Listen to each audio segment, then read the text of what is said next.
మన ప్రభు అయిన రక్షకుడైనటువంటి యేసుక్రీస్తుల వారి పేరిట మీ అందరికీ నా యొక్క శుభాభి నిండు వందనాలు తెలియజేస్తూ ఉంటున్నాను.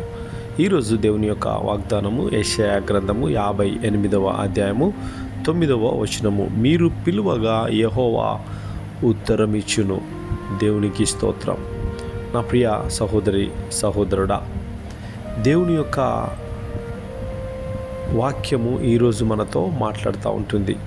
మీరు పిలువగా యెహోవా ఉత్తరమిచ్చును.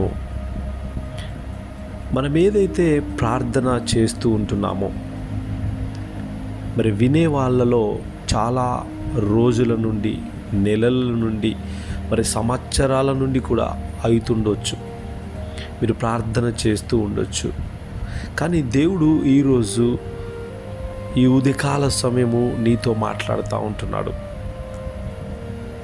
నీ మాట ఆయన వింటాను అని మనకు వాక్యం ద్వారా నీతో నాతో మాట్లాడుతూ ఉంటున్నాడు.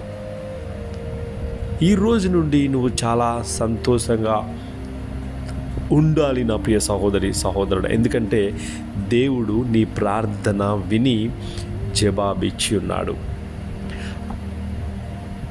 మన దేవుడు వినేవాడు, అలాగే జవాబు కూడా ఇచ్చేవాడు. దేవునికి స్తోత్రం.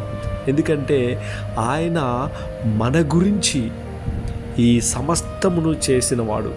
చివరికి తన ప్రాణాన్ని సైతము మన కొరకు ఇచ్చినవాడుగా ఉంటున్నాడు.